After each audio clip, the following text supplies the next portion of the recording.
आणखीन भरपूर लोक आहेत, डीओ किंवा सिनियर डीओ तुम्ही शब्द वापरला तर सर्वच लोक ह्या ट्रेनिंगला नसतात.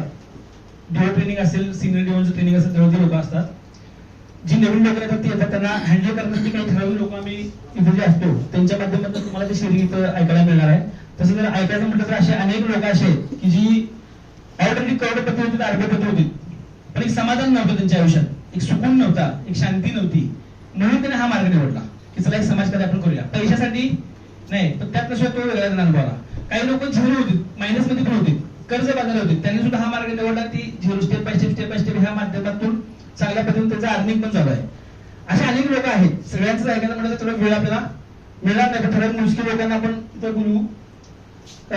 जॉब करत असणारे सुद्धा काही लोक इथे आलेले आहेत की जॉब करत करत सुद्धा मला काहीतरी करायचं आहे आणि चांगलं काहीतरी करायचं आहे, समाजाने मला चांगलं म्हणायला पाहिजे, काहीतरी करतो म्हणून काय पण करून चालणार नाही. तर असाच एक मार्ग जॉब करत असताना त्यांच्या आयुष्यात हा आला आणि त्यांनी त्याच्यावरती काम चालू केलं. आज सिनियर विस्तार अधिकारी म्हणून ते कार्यरत आहेत की जॉब करत करत कशा पद्धतीने पार्ट टाइम मध्ये सुद्धा आपण चांगल्या पद्धतीने काम करू शकतो हे त्यांनी दाखवून दिलं. त्यांना आपण एकदा बोलू.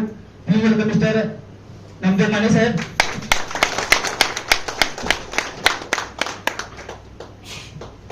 नमस्ते. नमस्कार. तुम्ही जसं आज ट्रेनिंगला आला आहात तसंच मी पण 3 जानेवारी 2021 ला असाच एक जॉब करतोय. आपण जॉब करत करत काहीतरी पार्ट टाइम करू शकतो का किंवा इन्कम सोर्स होऊ शकतो का ह्या उद्देशानं मी आदरणीय आतन सरांची जाहिरात करून मी आलो होतो. पण त्यावेळेला माझ्या डोक्यात असं सुद्धा नव्हतं की मी एवढ्या समर सोशल फाउंडेशन परिवार सोबत एवढं म्हणजे कनेक्ट होईल आणि फुल टाइम 24 तास हा बिझनेस करेल. महत्वाचं म्हणजे परवाच जानेवारीमध्ये मी हा रिझाईन केलेला आहे. फुल टाइम माझा GRI India wind power project होता, स्पेनचं मॅनेजमेंट आहे, परमनंट जॉब होता, 40,000 सॅलरी होती. मी पूर्णपणे रिझाईन देऊन आता फुल टाइम समर सोशल फाउंडेशन सोबत काम करतो. हा त्याला पण की नाही तुम्हाला महत्वाचं सांगायचं म्हणजे की नाही तुम्ही जो हे काम करताय ना, मला इन्कम मिळते म्हणून ह्या उद्देशाने नका तो. तुम्ही लोकांना त्रासातून बाहेर करणार आहात. अनेक लोक त्यांच्या घरी प्रॉब्लेम आहेत, व्यसनमुक्तीचे भरपूर प्रॉब्लेम आहेत, शुगरच्या त्रासातून अनेक आहेत, वेदनामुक्तीच्या त्रासातून. त्यांना तुम्ही जर त्रासातून बाहेर करणार ह्या उद्देशाने जर तुम्ही काम करायला लागला तर तुमचं काम एवढं वाढलं की तुम्हाला सुद्धा त्याची म्हणजे पोचपावती मिळत जाईल हळूहळू.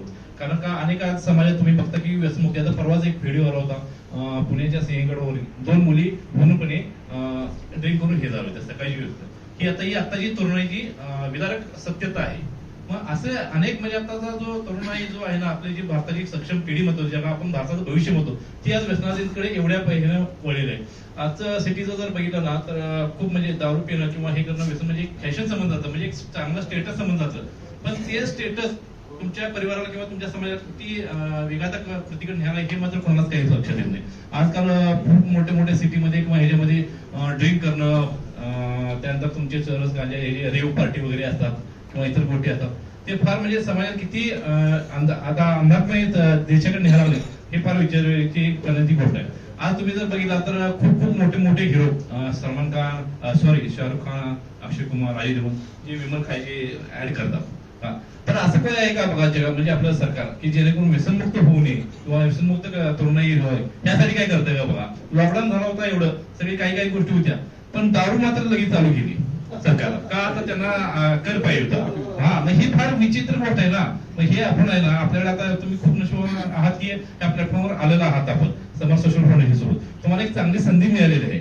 आता आम्ही तर म्हणतो की मी तर खूप स्वतःला नशिबान समजतो की मी समर सोशल फाउंडेशन सोबत जोडलेलो आहोत. कारण का तर इथले जे विचार आहेत ते खूप विचार आहेत. आम्हाला सादिक सरांसारखे गुरु भेटले, सहकारी मित्र आहेत, सुहास सर आहेत, असलम सर आहेत, खूप सिनियर विस्तार अधिकारी आहेत.